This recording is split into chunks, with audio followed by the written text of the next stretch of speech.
In this video, we're going to cover why JP Morgan initiated a buy in this cyclical growth stock. Xometry is the leading disruptor in digital manufacturing. I think it's setting up for some monster gains in 2025 and possibly a long-term compounder if it continues to disrupt and dominate this industry. Now, before we dive into the fundamentals, we're going to take a look at the chart because the chart tells a story in itself. On a technical basis, Xometry is recovering from a nasty 2021 where it IPO'd at a $3 billion valuation, where it basically got crushed for having way too high of a valuation in a very risky macro environment. Since then, we've seen a double bottom followed by a break over a 2-year resistance level, which speaks to the rapid change in sentiment due to a very optimistic outlook in terms of revenue growth and future guidance. As of today, Xometry is trading somewhere around $32 per share at a $1.5 billion market cap,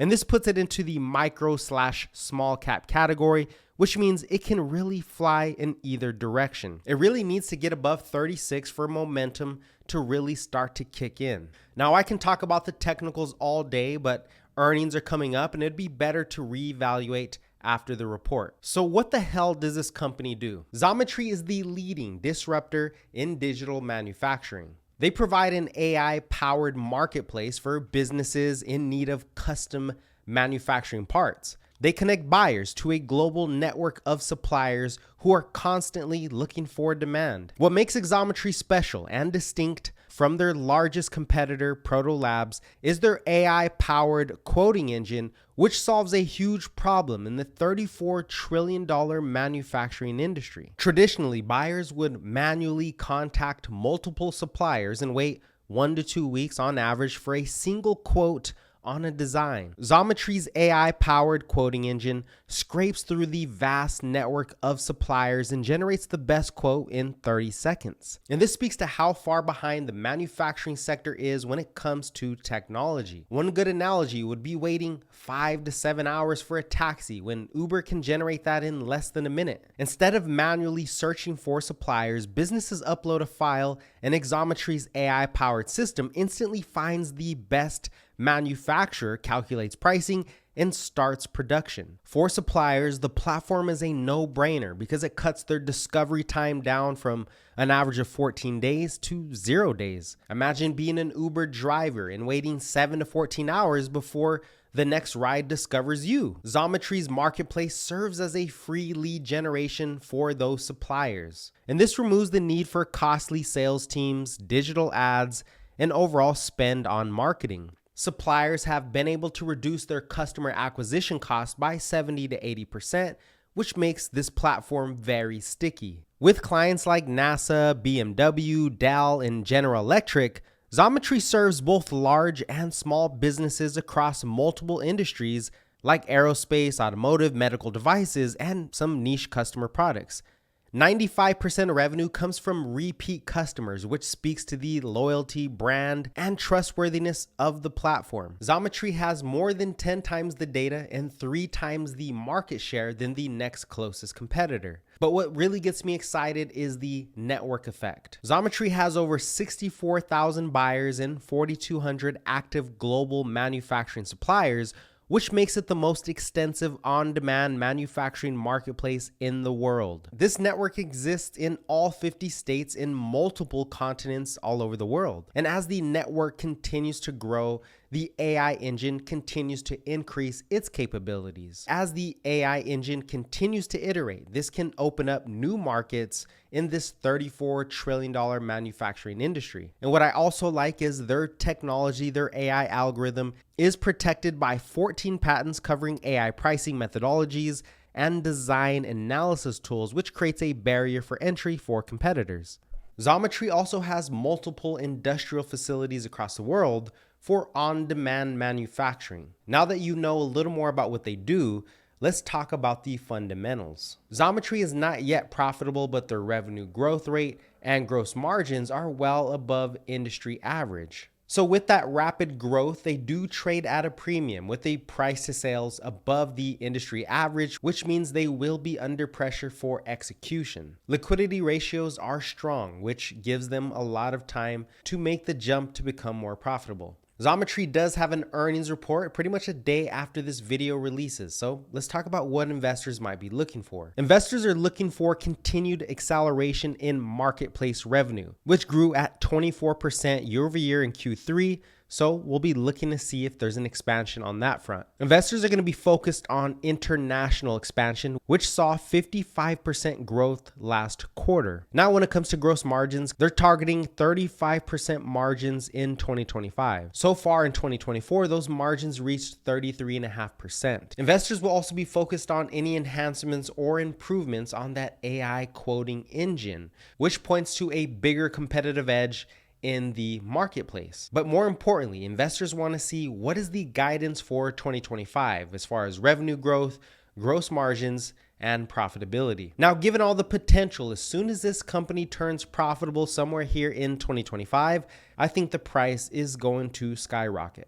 Now that we have a little more insight on Xometry's competitive advantages, their fundamentals, let's talk about the macro, because the macro is part of the reason I'm also so bullish. Xometry is a cyclical growth stock, which means its revenue is tied to the economic cycle. Now that's the cyclicality part, but the growth part is this stock will trade at a higher than average valuation because investors are expecting a higher growth rate because the company is simply in the early stages of growth. So when we combine bullish macro with more profitability, this is like throwing fuel on a fire. The potential here is that this small cap at a 1.52 billion market cap is easily 3 to 4 billion by the end of 2025 and maybe even 20 billion in the next 5 years. Right now, the manufacturing cycle globally is actually starting to pick up and accelerate, which means a small cap manufacturing stock with a strong moat competitive advantage with accelerating earnings growth is a prime target for explosive growth. Now, the market is really struggling with one primary problem, and that is if tariffs are going to cause a recession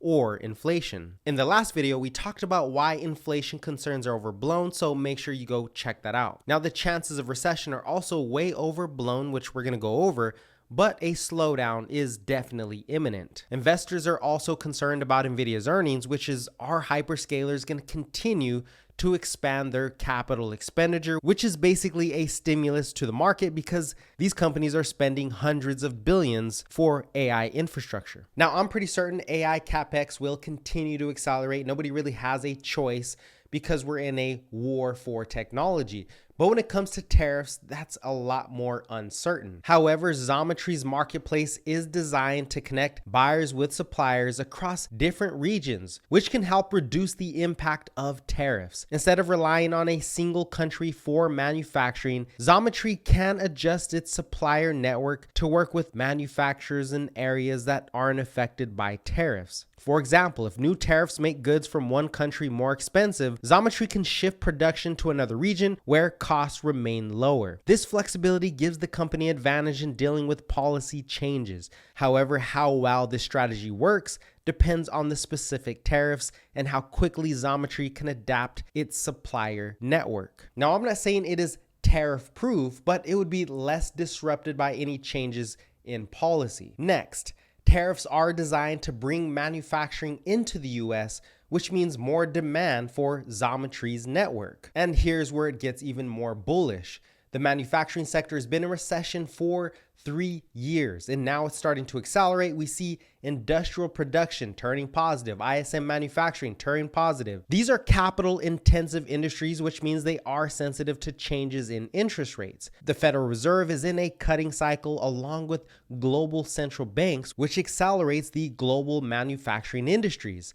And ever since Trump has been sworn in office, interest rates have actually gone lower. So the interest rate market is telling us that tariffs are not a threat of inflation, but a threat to growth. And we can see this in the housing market as it continues to falter. Builder permits, new builds, new residential sales, along with home builder sentiment, all looking weak. Walmart, the largest retailer in the world, is signaling a slowdown for the next quarter. The Department of Government Efficiency is cutting jobs like butter, and this is all pointing to disinflationary, anti-inflationary forces. Now, of course, you would think, oh, well, we're headed for a recession, but if that were the case, we would be seeing the dollar rise. Now, I think the primary reason the dollar is not spiking as a flight to safety is because a slowing economy is a good and easy problem to deal with. The Federal Reserve has lots of liquidity and lots of room to cut rates, which would be a stimulus to growth.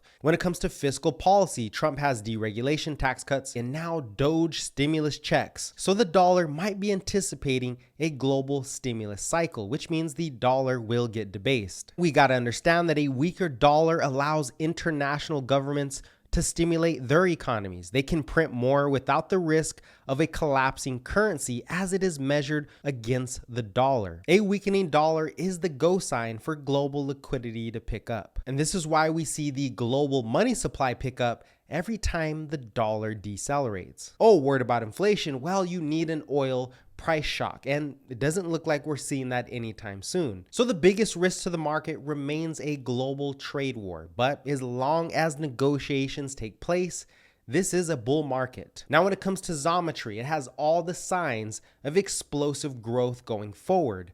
Not only does it have the manufacturing cycle behind it, more activity, more revenue, more growth, but it also has a competitive advantage in the market. It has a network effect with AI-powered software in the early stages of growth, which means the opportunity is now. Now, this is not financial advice. Xometry could tank in the next earnings call, but I still think that would be a great opportunity unless there was something disgusting in the earnings report.